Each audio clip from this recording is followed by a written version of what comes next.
Adagio. Written by all of the above.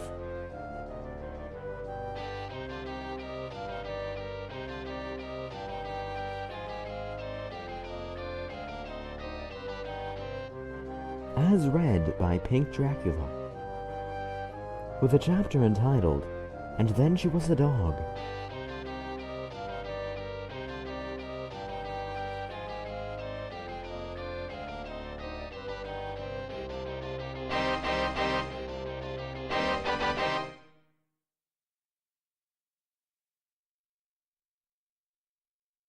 Sonata hummed a little song to herself as the puddles beneath her feet made their little splishes and splashes.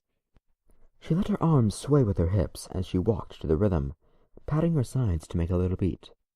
Her humming was off-key, something that she didn't really mind as much as her co-conspirators, one of which was standing next to her, preparing herself to slap Sonata with so much force her head would spin like a helicopter's blade and take her into the ionosphere. Adagio didn't like the idea of walking everywhere with Sonata whenever she wanted to get out of the apartment. Admittedly, it was nice to get out of there every now and again, but being a babysitter to 100,000-something who had the brain that was the size of a pea, while she made music that shouldn't even be considered music, was certainly something that wasn't on top of her to-do list. But being the elder of the group, as well as the leader, she couldn't just cast away her duties and leave Sonata to get herself into trouble when she went out by herself. That, and it was her week to do so. "Sonata?" Adagio said, while grinding her teeth. Sonata stopped herself and looked in Adagio's direction. An innocent smile creeped along her face. "Yes?" "Would you kindly refrain from making noise while I try to think?" "Aww." Sonata folded her arms, pouting like she was a 4-year-old. "Thank you." Adagio folded her arms as well, placing her hand on her chin and looking back to the ground. "Why are you and Arya so grumpy?" Sonata asked. "Let's see, I've been stripped of my immortality and magic because of some stupid teenagers, forced to go to that dump they call a school. I'm stuck with the two of you until I can find a place of my own or die, and—" Adagio stopped walking and stopped speaking altogether. Sonata kept walking, only looking back when Adagio stopped. "Adagio?" Sonata asked. Adagio stared off into the distance, narrowing her gaze and furrowing her eyebrows. Her head tilted to the side while she looked at nothing. And from out of nowhere, Adagio's face turned into a dog. Just like that. No warning, no flash, no magic aura, nothing. Just a popping sound that you can make with your mouth. The dog on Adagio's face looked around, sniffing the air like it was a dog. Oh, wait. Sonata said, awestruck. "Woof," it said, unemotionally and blandly. Sonata just stared while the dog stared back. "Much question. So confused. Wow." "Hey, Arya, we're back." "Great, welcome home," she said while watching TV. "Very greeting. Much hello. Wow." Arya looked away from the TV, and her face nearly splattered to the ground like an ice cream cone. "Sonata?" "Yes?" "What happened?" "I don't know. We were just walking. Adagio was complaining and being a grump, and then—" Sonata made a popping sound with her mouth. "She was a dog!" "Are you serious?" "Yeah, she really made that noise." "No, I mean, she just turned into a dog? Out of nowhere?" "Uh-huh. We were just— I know what happened. What I want to know is— why?" Sonata placed a hand to her chin. Arya swore she could see smoke coming out of her head. "Much think, very thought. Wow." "Can it, you?" Arya snapped at Adagio. "I got nothing. Maybe she had it coming." "If she had this coming, then how come we haven't been turned into dogs? And why a dog? What kind of a punishment is that? What lesson could we possibly learn from that?" "Maybe not to make people do our bidding?" Arya puzzled. She puzzled and puzzled and puzzled, but her brain could not possibly think of an explanation for this. This didn't just happen because something demanded it to happen. Did Adagio do something to piss off some really powerful person? Did she... Arya! Sonata suddenly shouted. What? Arya shot back. Can we keep it?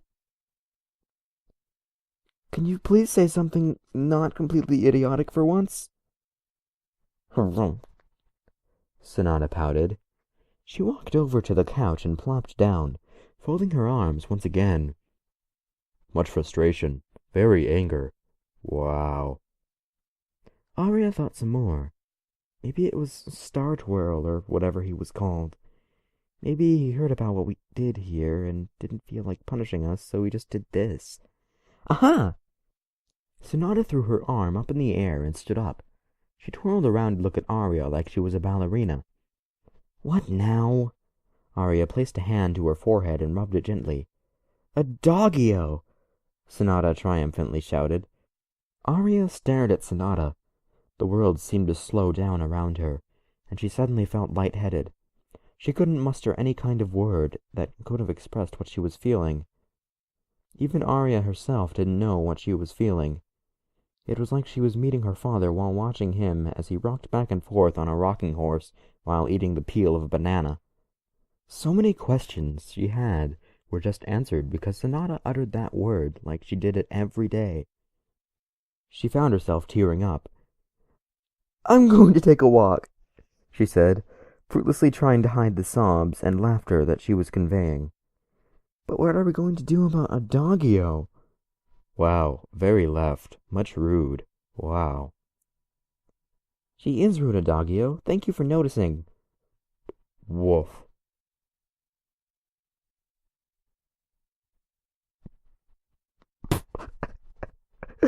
What did I just read? Oh my god. What did I just read? Oh my god. Oh my gosh. What is this frick?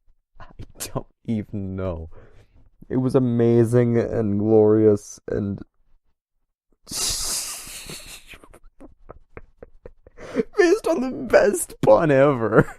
Adogeio. I mean, come on, you can't not love it. Adagio. It is brilliant. Almost as brilliant as Doge Cars. Oh my gosh. And in the author's note, there's a gif of the nostalgia critic saying, if you'll excuse me, I've got to take the occasional break to look at myself in the mirror and cry. Yep. I can't exactly put that in the video, but it is there. And this was amazing. I mean, it's just such a brilliant comedy random fic. I don't even know what this is. The only problem was that I couldn't really tell what Arya was doing at the end, if she was upset or laughing so hard. Because sobs implies sad, and laughter implies laughing super hard. But, like, you don't sob when you're laughing hard. You're crying of laughter. That's confusing word choice there. If I was sobbing, that's not, you don't laugh so hard that you're sobbing, essentially. You laugh so hard that you're crying. Sure, that makes sense there, but just sobbing, I don't know, it doesn't make sense for me. Uh, the grammar wasn't the best, but it's better than quite a few fics that I read. It's decent enough, obviously, to get on film fiction, but yeah, it, the grammar isn't the best, and there were quite a few run-on sentences that were really difficult for me to read because breathing, I need to do it, Eh. Anyway, I will see you guys tomorrow. Cheers. That's a cheers? Sure, cheers. Cheers. I'm British now, or something.